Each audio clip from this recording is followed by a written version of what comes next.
Hi, people. Welcome back to my YouTube channel. Oh my God, you came a second time. Thank you so much for coming. If this is your first time, thank you so much. I'm so grateful that you're coming on this journey with me. I've tried to shoot this for like 3 days now, and I've been through so many things. I shot the first one, and then I lost audio. Yesterday, I just wasn't in that vibe. When I can't explain it, I just wasn't in that space to come out and pour out my heart to people. Like I tried, but it just wasn't working. So here I am today. I promised that I was going to give a video this week, so I'm keeping to my word best I can.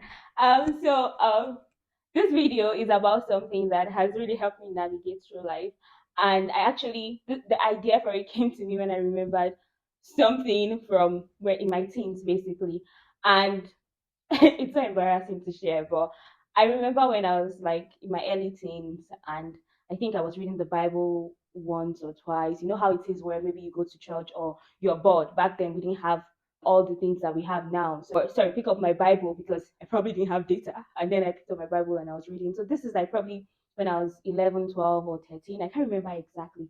But I remember stumbling on Psalm 23 and I was reading it like the Lord is my shepherd. I shall not want. And now let me give a backstory to this. I grew up speaking pidgin, even though my dad wanted to kill me for it. And so when I heard the word want, I thought of it in the context of pidgin. And when in Nigeria we say I don't want or I want, it means to either accept or not to accept.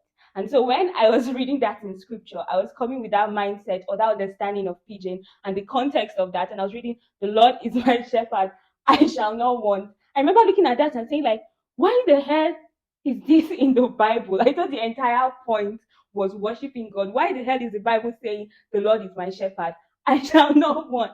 And so I left that verse and just like, okay, whatever. And then I left it till probably years later, maybe when I had more sense, that I understood that when the Bible said want, it meant you would be without lack, right? So not having lack, that's what the Bible meant. But in that context, I saw it as I will not accept. So basically, I remember that, and it's embarrassing to say because it's like, really, Sadia, you went to a good school. You should know better than that. But then, yes, that story. And it got me thinking about context and just thinking about how when we do not know the context of a thing, we're very likely to misunderstand, misuse, or abuse what that thing is, right? And so context can be easily lost when we don't know what it means.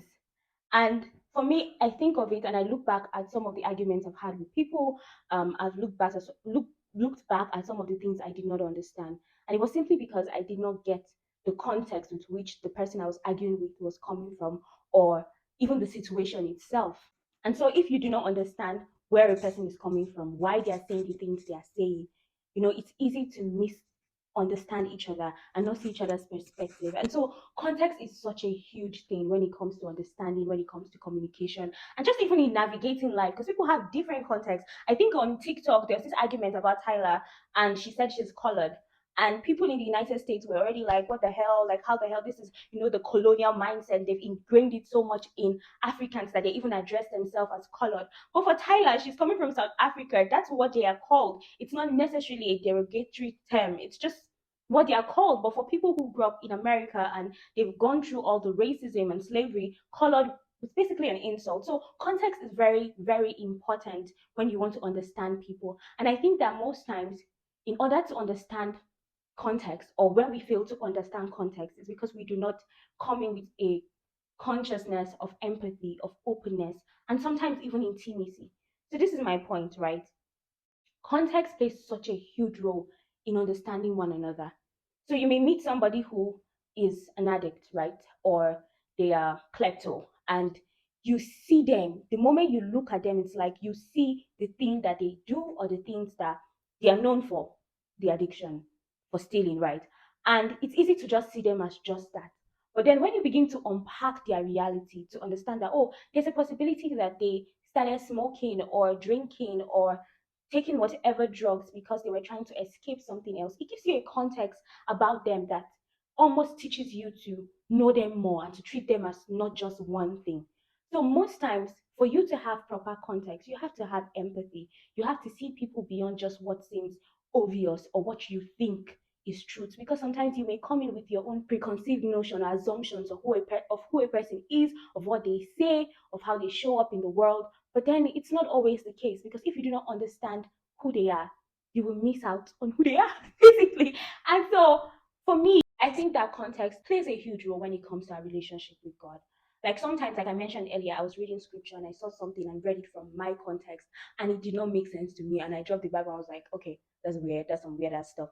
But we, even with God, we have a responsibility that if there's a God out there, if He's real, if He is who He claims He is, we cannot go to the things that He has left for us to see Him or to know Him by and come with it with our own context. And I understand, to be fair, some of us grew up around Christian communities, Christian churches, Christian people, and there is already an idea of who God is, or the perspective of Christians about God. But then, if you want to know God, you have to kind of come in with the same openness, with the same empathy, with the same, even intimacy, to say, okay, who are you really?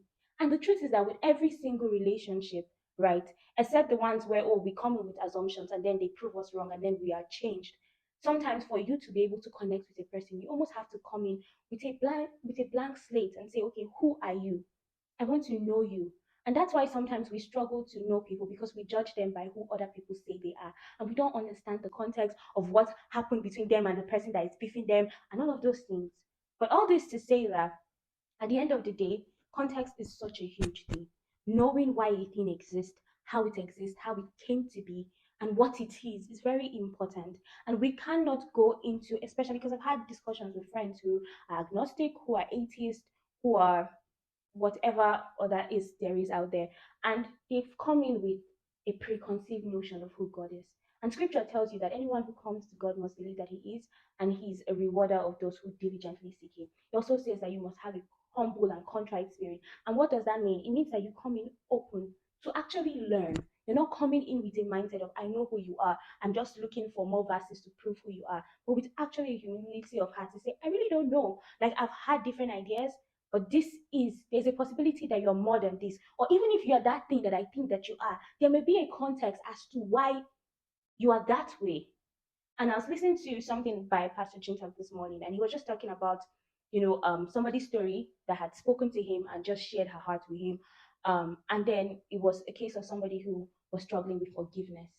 And she poured her heart to him and just told him how she saw the person who had hurt her, and she broke down, and it's like she cannot just bring herself to forgive.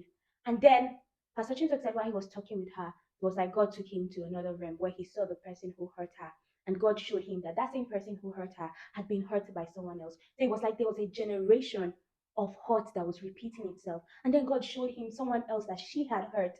And so sometimes when you think of God, especially with, I've seen someone on Twitter say, oh, they cannot believe in a God who would love David or who would accept David because, like, David was trash.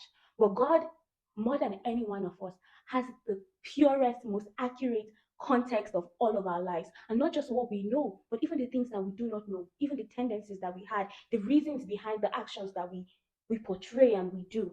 And so context is so important. And for me, is that when it comes to God, come with an open slate, come with openness, with empathy. Like, yes, I don't, as much as I think I know you, I may not know you. So I want to listen and learn and have that heart to say, okay, let me shall just be open. Then there's also the fact that sometimes you may never understand the context of where a person is coming from if you do not have intimacy with them.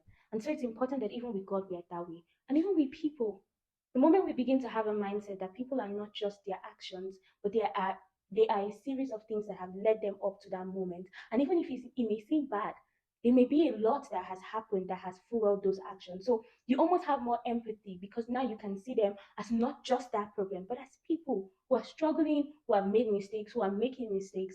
And then you can have a heart that is more open to see, to love, to forgive, not necessarily to have them in your space, but then for even your peace of mind. So the whole point of this conversation is that we all need to have empathy. We all have to understand that things are not always as they seem. And just because something is this way for us doesn't mean it is the truth for another person.